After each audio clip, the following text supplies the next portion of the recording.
کچھ کے بارے میں تو صراحتاً حدیث ہے کہ اللہ کے رسول صلی اللہ علیہ وسلم نے سب کا عقیقہ اپنی جانب سے کیا ہے، لہذا یہ پیسے جو آتے تھے وہ یہ مالداروں کے لیے ایک نمونہ ہے کہ زندگی کیسے گزاری جائے۔ اس سے بھی بڑی بات آپ کو بتانا چاہتا ہوں کہ نبی کریم صلی اللہ علیہ وسلم کو یہ سید سلیمان ندوی رحمۃ اللہ علیہ نے لکھا ہے کہ ایک صاحب نے گفٹ بھیجا، ہدیہ بھیجا، ایک جوڑا کپڑا اتنا مہنگا تھا کہ اللہ کے رسول نے مارکیٹ میں جا کر کے لوگوں کو بھیجا کہ جاؤ اس کی قیمت کا اندازہ لگاؤ کہ کتنی قیمت ہے۔ تو جب مارکیٹ میں اس کو آنکا گیا، قیمت لگائی گئی، تو پتہ چلا کہ 25 اونٹ بیچ کر ایک جوڑا کپڑا خریدا گیا ہے۔ اللہ کے رسول صلی اللہ علیہ وسلم کی عادت تھی کہ آپ جب کسی کو ہدیے کا واپس کرتے تھے، یعنی ہدیے کے بدلے میں ہدیہ دیتے تھے، تو آپ اس سے بہتر دیتے تھے۔ آپ نے بھی 25 اونٹ، بعض روایت میں 24 اونٹ ہے کہ آپ نے 24 اونٹ بیچا اور بیچ کر کے ایک جوڑا کپڑا خریدا اور اس شخص کو گفٹ کیا جس نے آپ کو ہدیہ دیا تھا۔ اسی طریقے سے جب وفد آتے تھے تو کبھی کبھی بڑے بڑے لوگ آتے تھے، ان کے اسٹیٹس کے مطابق کہ یہ نہیں معلوم ہو کہ جو ہے وہ کوئی فقر و فاقہ اور فقیر سے ملاقات کر رہے ہیں۔ آپ جب ان سے ملاقات کرتے تھے تو اسی قسم کے اچھے قسم کے لباس پہن کر کے ان کے سامنے آتے تھے اور ان سے ملاقات کرتے تھے۔ اسی طریقے سے مہمانوں کے لیے نبی کریم صلی اللہ علیہ وسلم نے جب آخری دور میں مہمانوں کی کثرت ہونے لگی تو آپ نے باقاعدہ الگ سے باورچی رکھ رکھا تھا اور تندور رکھ رکھا تھا کہ جس میں جب مہمان آتے تھے تو ان کے، کیونکہ گھر میں اتنا کھانا نہیں پک سکتا تھا۔ یہ اللہ کے رسول صلی اللہ علیہ وسلم مالداروں کے لیے نمونہ ہے۔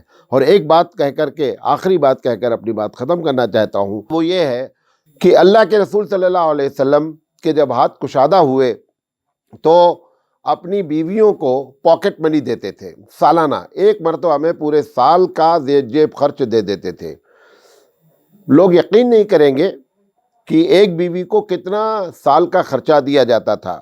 حدیث میں آتا ہے، سید سلیمان ندوی رحمۃ اللہ علیہ نے اپنی سیرت النبی میں لکھا ہے کہ نبی کریم صلی اللہ علیہ وسلم 80 وسق کھجور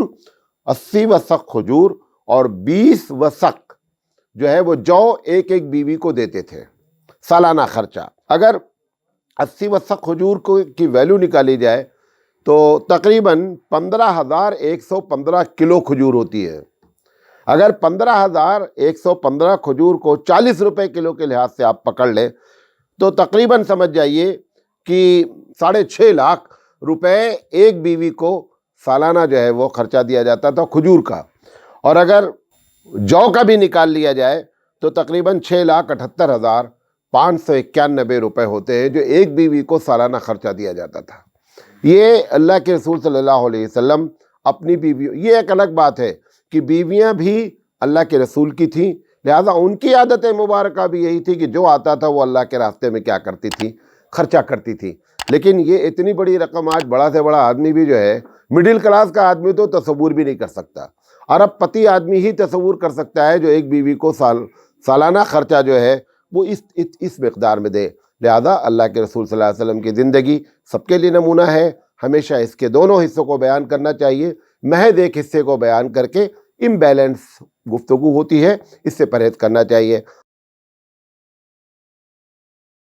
کہ نبی کریم صلی اللہ علیہ وسلم کی زندگی مالداروں کے لیے کیا نمونہ ہے، کیونکہ یہ آیت لقد کان لکم فی رسول اللہ اسوۃ حسنہ اس بات پر دال ہے کہ اللہ کے رسول کی زندگی سب کے لیے نمونہ ہے۔ میں انشاءاللہ مختصراً آپ کو پوائنٹ وائز بات کروں گا۔ مذمت کی گئی ہے، بخل کی مذمت کا مطلب یہ ہے کہ جس کے پاس پیسے ہیں وہی بخل کرے گا تو مذمت ہوگی۔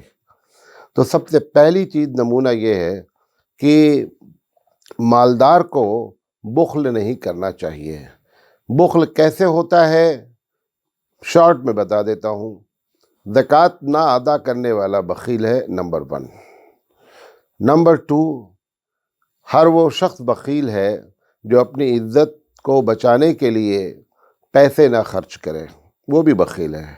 نمبر 3، عرف عام میں جو چیزیں ہیں ان چیزوں کو جو کہ شریعت کے خلاف نہیں ہیں، ان چیزوں کو نہ فالو کرنے والا بھی بخیل ہے۔ اس طریقے سے یہ 3 بنیادی چیزیں ہوتی ہیں جس کو بخل کہتے ہیں، اور ان میں اگر وہ بخل کرتا ہے تو یقینی بات ہے یہ اللہ کے رسول صلی اللہ علیہ وسلم کے اسوے سے ہٹ کر ہے۔ اسی طریقے سے اسراف کی جو مذمت کی گئی ہے، اسراف اگر کوئی آدمی کرتا ہے جو مالدار ہی اسراف کرے گا، اور اسراف سے مراد یہ ہے کہ آدمی قرضہ لے کر اپنی ضروریات کو پورا کرنے میں قرضہ لے، یہ اسراف ہے۔ نمبر 1، شو بازی کے لیے پیسہ خرچ کرے، یہ اسراف ہے۔ دوسروں کو نیچا دکھانے کے لیے پیسہ خرچ کرے، یہ اسراف ہے۔ یہ بنیادی طور پر 2 چیزیں مذمت ہیں، ایک بخل کی مذمت، دوسرے اسراف کی مذمت۔ لہذا کوئی بھی مالدار اگر ان دونوں چیزوں میں لگا ہوا ہے تو یہ رسول اکرم صلی اللہ علیہ وسلم کی سنت کے خلاف ہے، اور مالدار کے لیے یہ پہلا نمونہ ہے کہ بخل سے اور اسراف سے بچے۔ یہ ایک بات کرنا چاہتے ہیں۔ دوسری بات، اس نے انفاق کی ترغیب دلائی ہے۔ انفاق وہی شخص کرے گا جس کے پاس پیسہ ہے۔ اب انفاق کتنا کرے کہ وہ نہ بخیل ہو اور نہ مسرف کہلائے؟ 5 جگہوں پہ اگر پیسہ خرچ نہیں کرتا ہے اور اس کے جیب میں پیسہ ہے کیونکہ وہ مالدار ہے، تو یقینی بات ہے کہ یہ رسول اکرم صلی اللہ علیہ وسلم کی سنت کے خلاف ہے۔ ہمارے لیے نمونہ انفاق میں یہ 5 سے مراد یہ ہے کہ اگر کوئی خونی رشتہ دار، اور خونی رشتہ دار میں عموماً 6 لوگ آتے ہیں۔